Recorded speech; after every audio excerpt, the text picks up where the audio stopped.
So I have actually started a playlist for this channel, Tales from the Vaults, and also the Tales of the Vaults, which talks about me and my imaginary friends. It includes a little bit more of me, but we're going to hand over to Andy. And if you haven't heard Why I Left Home, click on that video. But this video is a bit more juicy because we're talking about your brother, Tony, and we're also talking about the security company. So drugs, guns, anything in between. We just want to throw a disclaimer that this is all imaginary. That's the first one. And the second one, there's going to be some drugs and violent passages in this. So go on, first of all, your brother. Yeah. He got himself into a rough patch, didn't he? Yeah, my brother, I'd left home for a little while. I was about 19, 20 at this time. I think, because it been about 3 years after. So I was working, not in one of the best of places. I was working in Manchester, and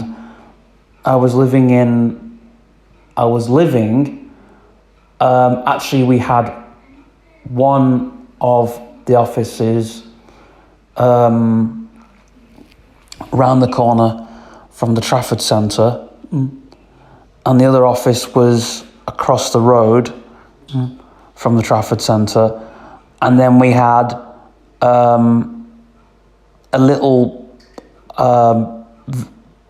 there was like a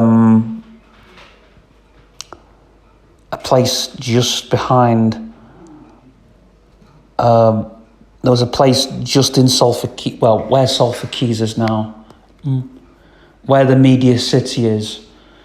Behind that, there's like a where the housing estate is now, we were down there. And that was where we operated. There was 2 housing estates on Manchester, which a few of the people lived, and so on. So I was working. So I'm gonna remember all that for later on in the video. So my brother was working for... No, he was going to...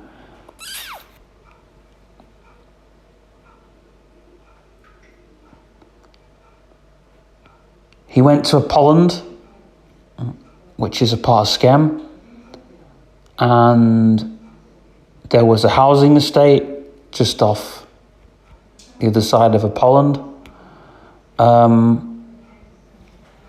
and he basically was buying drugs from this estate.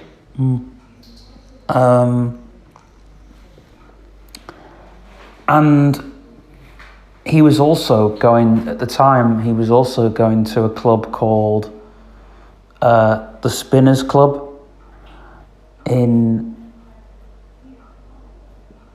trying to think where it is.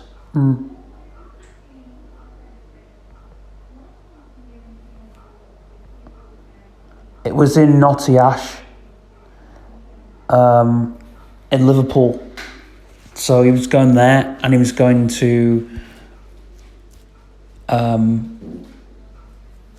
club in Liverpool called Blade, which is now a clothes shop, where Rosemary's sister works. And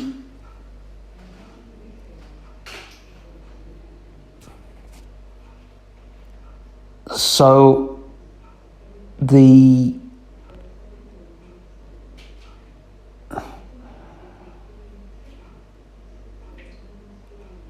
was also a parking lot not far from there.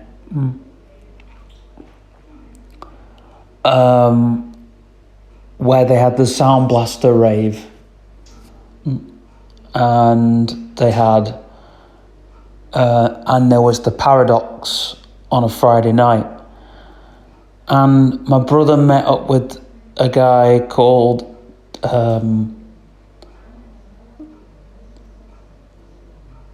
Wayne Scarlett and Jimmy Heat. And Wayne and Jimmy kind of showed him rough sides and stuff. And they knew he did steroids because when I was coming up here for the weekend, when I was coming to Southport for the weekend, we went into the drill hole, which is not far. It was on Manchester Road. We'd go in the Golden Ball, and we'd go in the YMCA. We'd go in the YMCA to buy steroids. Then we'd get kicked out of there. Then we'd go to drill hole, buy whatever else from there. Go to the Golden Ball, buy something else from there. Go to Decadence, buy something from there. And that's how it worked when we were together, brothers to brother, It was like he knew people, buy something from here, buy something from there. But all the people he knew were dickheads. And all the people I knew were like people I knew pretty well. And I never shared my rigs, my needles, my syringes, whatever. I never shared them. Never ever shared them. I always sin binned. Tony, on the other hand, was complete sod. And he bought drugs from anything, from anybody. So they could have been counterfeit, fake drugs. You didn't know what was in them. Just illegal, like pure illegal. Not even. And it's like, there was a guy in Bootle. You go to Bootle. And I remember a mate of ours followed him all the way to Bootle. And then to Walton. And because you know where the prison is? Right? So my dad was in prison at the time in Walton, and he was just moving out. And it all kicked off in there. And there was two prison gangs coming out, and then my brother was in the middle. And my dad, at the time, got a gun out this guy's hand, literally just kicked this guy to the floor, grabbed my brother, shoved him out of the way, and kicked this guy. And then this other guy, and then they grabbed my dad, threw him to the floor, grabbed my brother by the throat. My dad then got this guy, tried to punch him in the head. They all saw the prison guards, and they all ran, right? And they all ran to the station. Wacka, wacka, wacka. Train coming in. Got on a train. Seized the guy.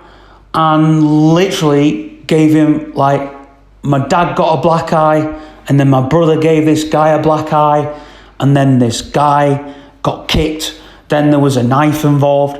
Then they were all dragged out the train. And then my dad fled to Scotland. So they're not sure where he went, but there was a knife involved. And then they all went to court. And my brother never showed up, so he was then sent out a warrant. And then they went in. And there was a knock at the door. And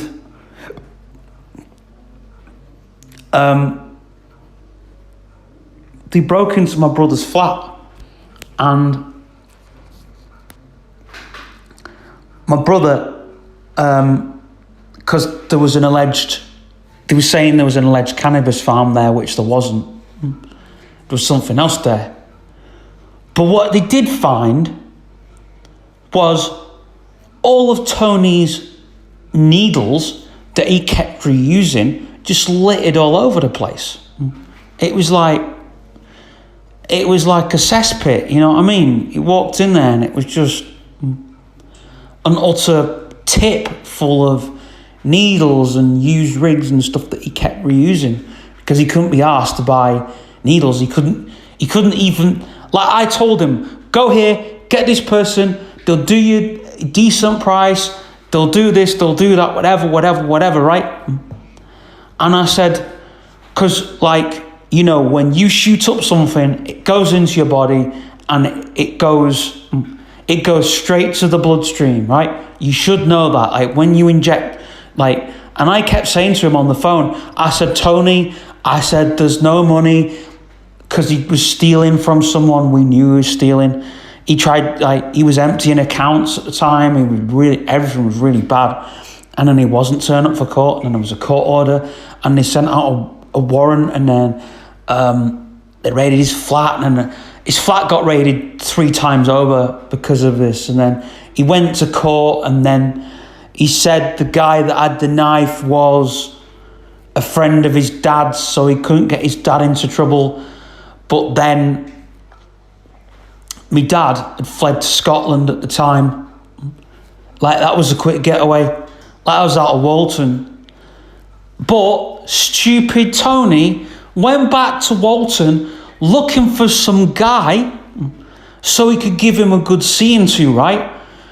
And this guy, right, who he went looking for, was dead in his flat, right? And because Tony was there, and because Tony went into his flat, guess what happened? Tony was accused of a murder because he was there. Well, Tony didn't murder this guy. This guy got stabbed up by someone else. So then Tony went into a detention centre for 6 months.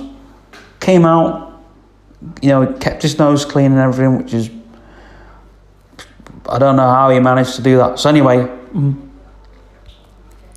he comes out, and instead of coming back to Southport or going to Ormskirk or going whatever, he goes into Walton, into the night, into one of the clubs in Walton where all the hard people are, right?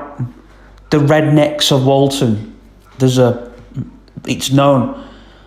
And this girl, right, she holds a razor up to his throat and says, you touch me and I'll have you in pieces, right?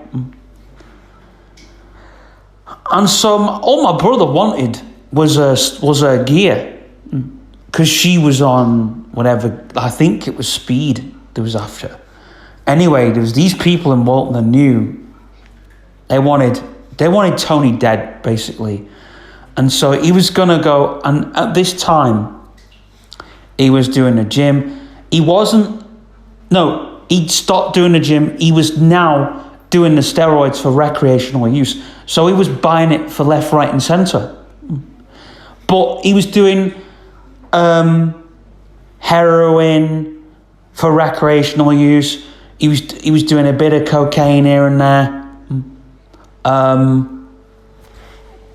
for recreational use, yeah? So it was all for recreational purposes. And he was on the phone, oh, Andy, this, that, the other. I said, Tony, go to hell, I've got no money, bang. And, you know, put the phone down, because it's like, when it's your brother, though, it's like, it's a different kettle. You know, a friend, you can just bin them off, but when it's family, it has to be done. You have to deal with it. You've got to. So I phoned him back and I said, Tony, I said, I can drag you out this shit, but only once and twice. I can only do it then. Yes? I cannot do it a third time or a fourth time. So anyway, he had been done the first time, and he went to a mate's, and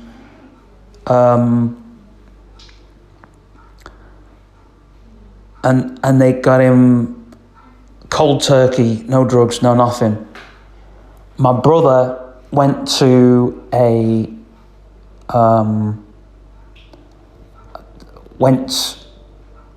club in Manchester. No, not in Manchester. He went to a club in Leeds, that's it. Went to a club in Leeds.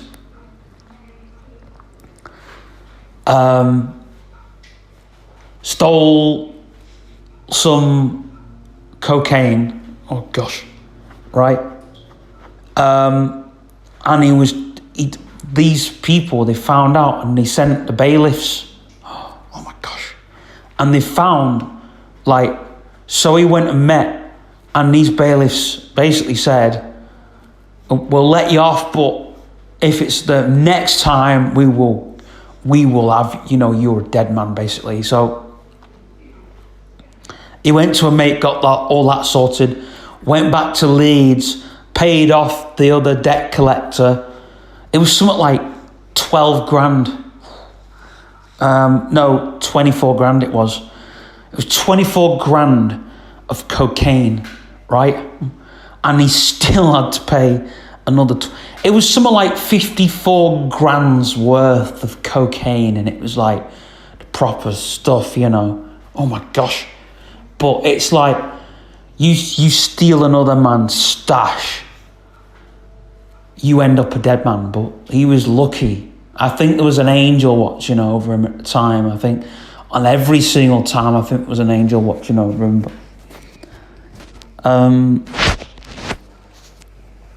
And he came back and he swore, I'm never going to do this. I'm never, ever going to do this. And he was picking fights with people in the clubs. He was running up. The stuff he did, unbelievable. He just ran up and there was a prostitute stood on the corner. Sorry, a working girl, whatever you want to call them. And he just punched her in the eye. And she did him for assault. So he was literally out of pocket because he had to pay the bailiffs back. And obviously this woman knew this girl who he'd assaulted on the street, just assaulted, hit her for no reason. She was stood on the corner and he just went whack. It was like, whoa. You don't do, it's like, and there was a lot of stuff he was doing which we can't say on this video.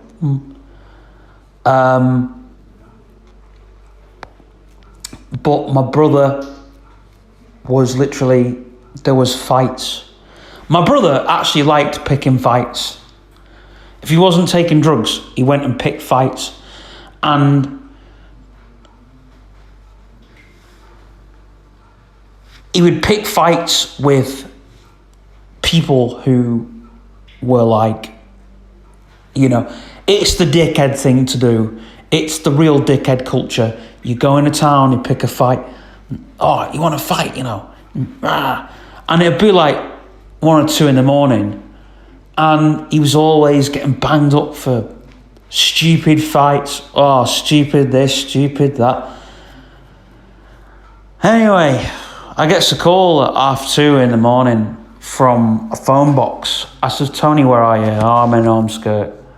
He says, Andy, I swear, I says, stuff I've taken is not my usual shit. And I'm like, Tony, what are you talking about? And I said, I was working at the time.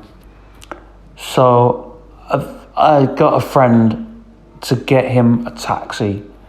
And we got him to Manchester. And I ran up and dragged him out of the car. And he was a state. He was an absolute state. And I dragged him. And I got him in my flat. And I literally...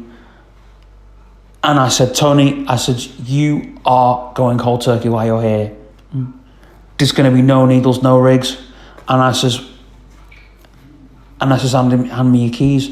And we went to Ormskirk. And I smashed his flat up. And this is something that I don't really want to talk about, but I smashed my brother's flat up. I took all his needles, I took all his gear, and I binned it. Well, I got rid of it properly, I didn't just bin it. policeman would have had his field day if I just put it in a bin. Did you flush it? No. No.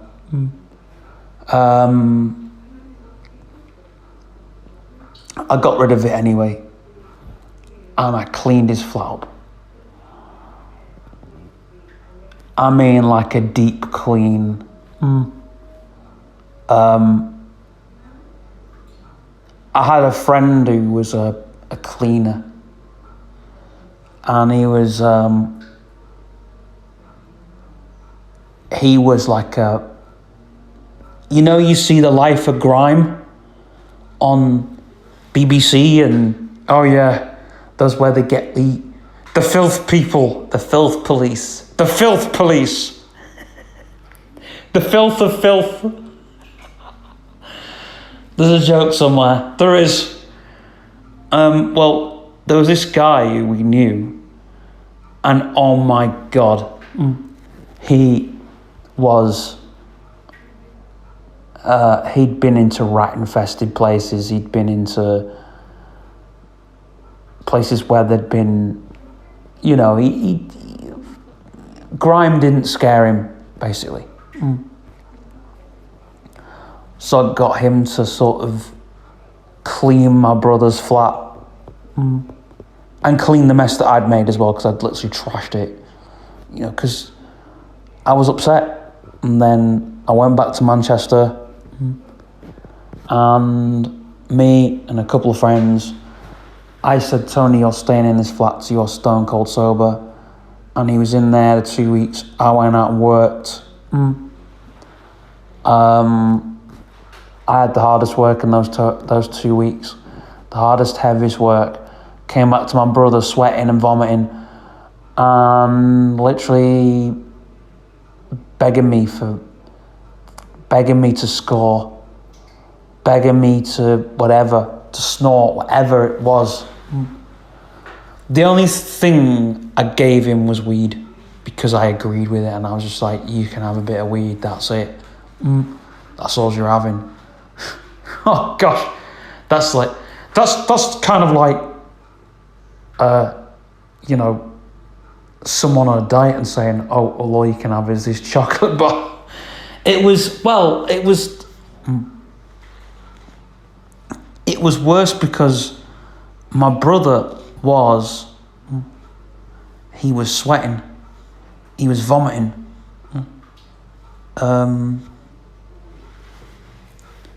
he was sweating, he was vomiting,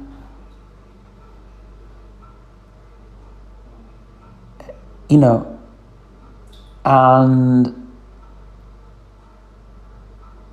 I literally got told off by a friend saying you could have killed him. I was like, well, I took the risk. I let him have a bit of weed.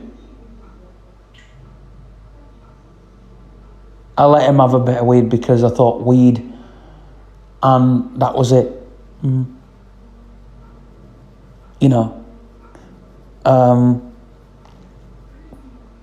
And he recovered in those 2 weeks, and he got cleaned up. But the problem is, he went back and did more drugs, didn't he? Harder drugs, harder people, and he had to check himself into a rehab. But that's a circle he's gone round for the whole of his entire life. I know he's going to die before me.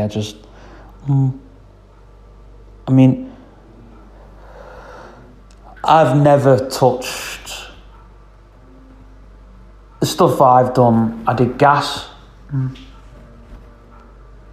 I did mescaline.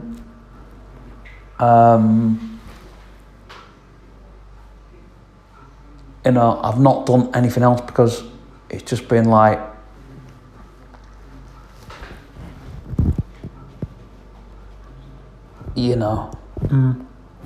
I could have popped pills, I could have gone down that route pretty easily. I think I did a couple of Xanax tablets with a mate, and a bit of whatever else, but that was when I was young and stupid, and I mean really stupid.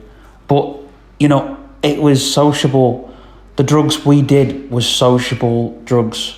I mean, when my brother touched the fentanyl, that was it, you know, and it was like, shit, there's no going back, and I nearly had a dead man. But I had to take the risks, and I realised that it wasn't just the steroids and everything, and it's like, you know, and I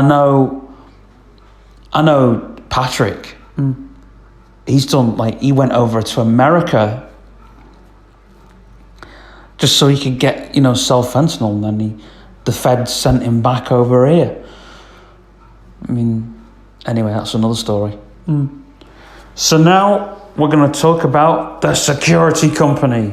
Yeah, I've got to be careful what I say, obviously, because I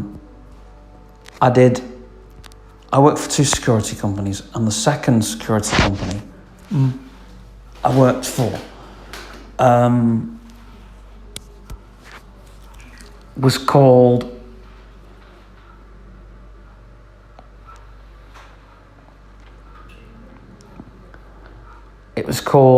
Redlands Security. They changed the name after it. I think they called themselves Trinity Security. But it was run by a mixture of people, and originally there were 2 biker gangs. The story goes there was 2 biker gangs that rivaled this community and basically wanted out, and then there was a community on the other side that just did drugs, and basically the people that was come around, there was a massive drug patrol, and then there was a huge turf war on both sides. There was a postcode war in Salford, which is now sort of been shoved underneath the carpet because people have said that they've made the peace. And then there was the war in the other part where basically people there was like a rivalry between the 2 gangs, or 3 gangs, because there was another gang. And then there was a kind of a race war that happened where the 4 gangs came together, and it was like those people, like, they came, they brought their gang, and then there was other people that brought their gang, and then there was other people that brought their gang, and then there was like a little village on the edge of the city, like this gang was protecting, and then there was another place where this other gang was protecting, and then there was another place which another gang was protecting. And it was like there was a town just outside of Manchester on the other side, and Stockport, there was a lot of people that fled to Stockport, right? And in Stockport they went and they would, like, there was a lot of people that had businesses, and they came over and they took all their businesses. They bought like 12 businesses, and then they'd buy 12 businesses. And so they'd go on someone's property, and literally there was fights. And there was just like fist fights. And the guy was called Johnny Brandon, and he was feared by Paul Ogar. You need to have that for your story if you're going to talk about Paul Ogar. Johnny Brandon unfortunately died of an overdose.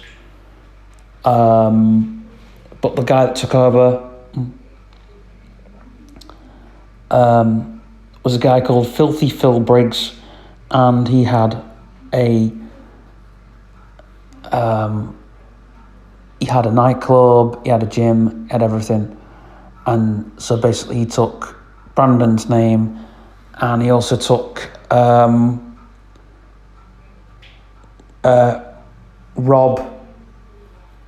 Hignet's name. And Rob Hignett was my boss. He was like the underling, but there was always someone above him and above him and above him. And the Chinese mafia, when they moved into Manchester and they settled, the Chinese mafia, they were owing like lots of money. So they told them like, well, if you don't owe us this, we'll have you and everything. And the Chinese mafia don't mess around. So there were people that owed money or didn't give them what was owed, and they were either robbed or shot dead. So that, you know, that's how it went. Now, there was a lot of gun and knife violence in the job, even though, like, my first job that I had was just installing cameras and CCTVs. My second job was the same, but we did door alarms, and we had everything. In that job, we had everything. We had alarms, we had CCTVs, we had security vans, we had security cars. I drove the security vans, I drove the money, I went to the banks, I did a lot of the stuff. But we also took drugs and weapons too. And I just did the job. I just drove for hours on end. And I drove to a place called Magnum. It's the place I drove to. I'm not going to say where, but I'll just say it was called Magnum. And I drove there, and I get on their estate and drop everything. And they come to me, and there'd be farms off the coast of Manchester, and they get me to do like pickups from there, or, you know, do this, or there'd be like places where they'd be hiding the weapons, they'd be burying the weapons there or whatever, or, you know, burying the drugs and stuff like that. Bomb disposals, whatever. I never did that. Luckily, I never did that. There were people who did, but I never did.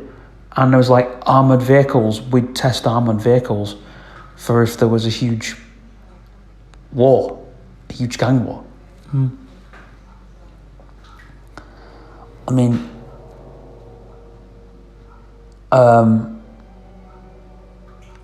there was people that feared the worst. And there was a standoff literally every week because there were gangs that would come and terrorise our firm, the clubs that were in our patch, everything. And Manchester City, not Manchester United, but Manchester City Football Ground was where we went. Because round the back of Manchester City Football Ground was where one of the old housing estates used to be. But there was on United's ground, wasn't there? Yeah, because Sir Alex Ferguson, there was someone looking for Sir Alex Ferguson. So they reckoned. And we went and looked after Sir Alex Ferguson.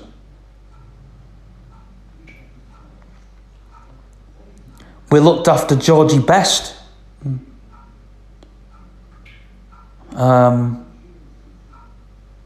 I didn't look after him personally, but there were people that did. And so my job was, I was in the office where, when I wasn't driving, when I did the office hours, I was on the desk where you'd hand the stuff in. I did do that desk for a little bit. They had their own police station in there as well, it was disguised as a police station, and that's where, if they're going to pick up the weapons, that's where they pick them up, because you'd hand the weapons in. Oh, could you look after this? Yeah. But the police do they do, but you have to know people in the police to do it. Whereas we were like, at the time, we're like, yeah, we'll look after your gun for you. Yeah, we'll look after your ammo. You know, and then the people come to us they'd say, "Oh, can I have me M16 or whatever?" And be like, yeah. Have you got enough ammo? And we'd say stuff like, "Take this much with you, and don't blow it all at once," because they'd come back and it'd be like, and we did have cases where other people's ammo was nicked. And they'd sign for it. "Oh, can we have, so-and-so said we could have this so much." But then what I did, very cleverly, I went, because there was a farmer who would give us spare ammo. So instead of them nicking ammo, I just hand them the spare ammo. Because it's like, they've got the bullets, they've got the gun, that's it. They're going out to blow someone's head off, and I don't want to be the person to have my head blown off. I want to just do my job and go home. And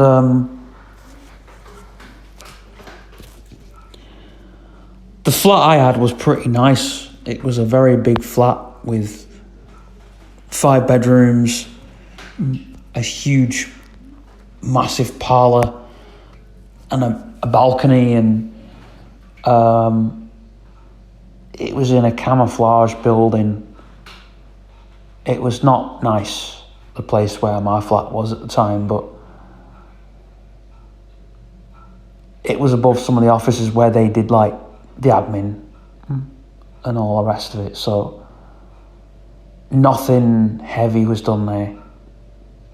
The occasional punch-up happened, but that was a civil rivalry between friends.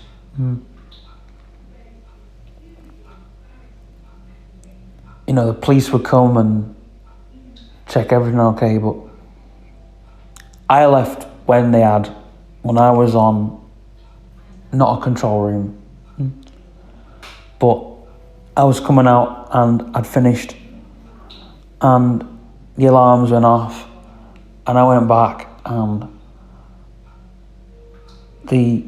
one of the offices that we were operating on, they got raided, and I went up the stairs, and they're putting a gun into a man's hand and stuffing money into his pocket, and there was like, "Police, get on the ground," all that kind of, and all that, like,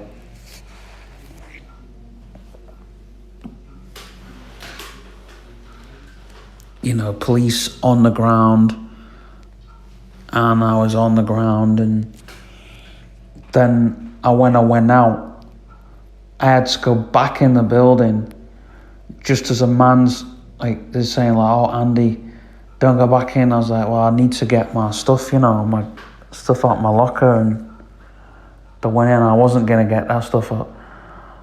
And I got my stuff out my locker, and I just put it in my bag, and then the police grabbed me by the neck, and I'm like, "Oh, hold on, that's my stuff."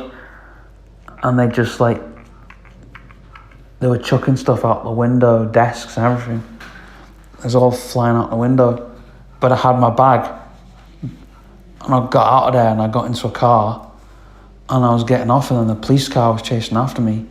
And I realised that they thought I was the guy they wanted, but they didn't. They wanted someone else, because they had a gun on them, I didn't.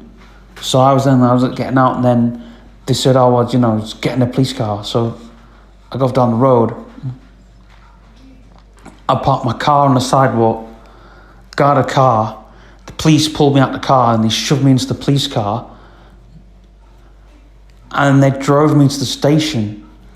And I got charged for parking my car where I shouldn't, but I was pulling on the sidewalk, getting out, then got shoved into a police car, then they went off to the police station.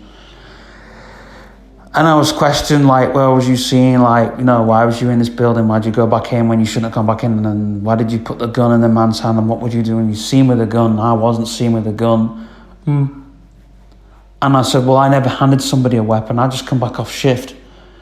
What you're saying, like, "Yeah, well, because you have a weapon, well, you go back in." I said, "Well, I didn't go back in." I said, "Well, there's a guy stood there where the man stood there, and he's having a gun shoved into his hand, and the other guy having a gun pointed to his head." I said, "Well, that's a £7,000 job." I said, "They were paying him I was told to tell him that they were paying him. It was a payoff, £1,200,000. I said, and he's got off, God knows where. And I says, if you find him, make sure that you search him good and proper. I said, because he's out for drugs. The other man's out for money. This guy's out for drugs, because they had nicked him. The guy that was doing the deal threatened to nick him. The guy had £7,000. He had £7 million worth of drugs, allegedly. And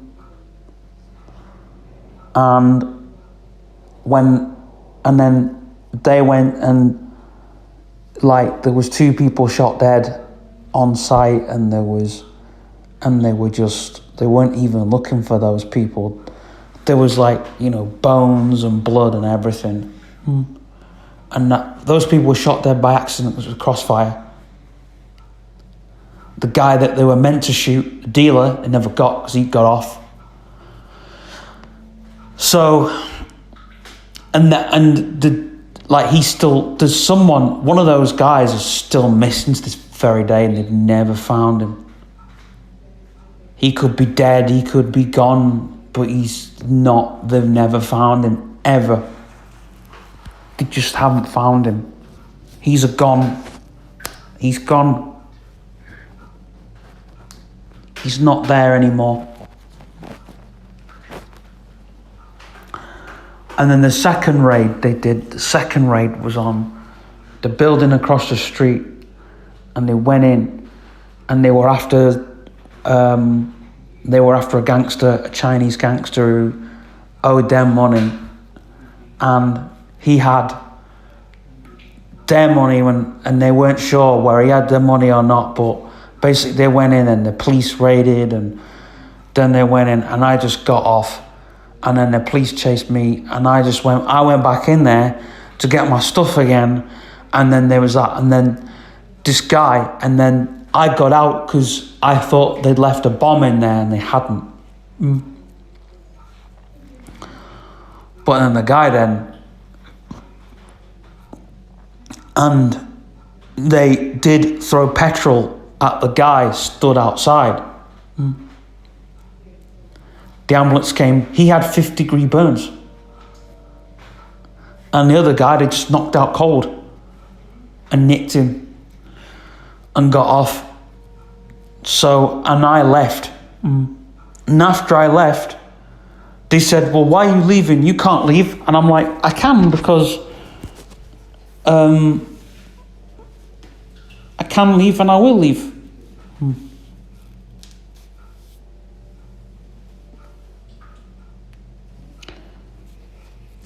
Because if I don't leave,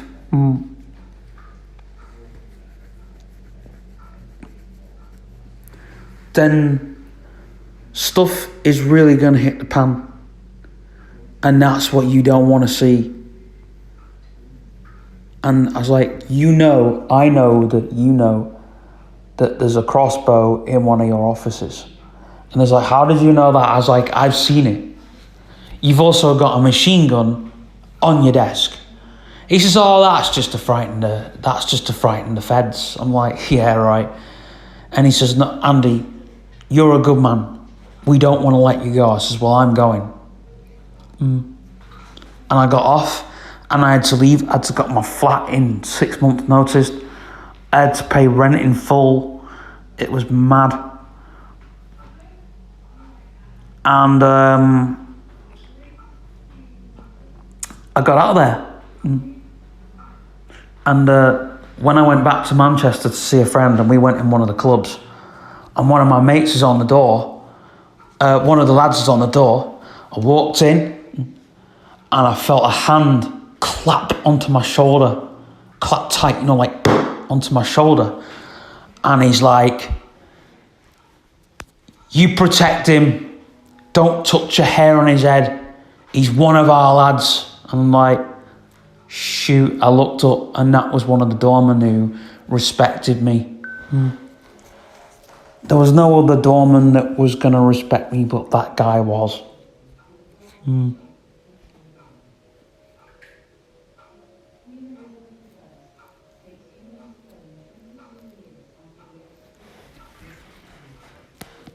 notification. Mic trigger. Mic lock. Finish recording.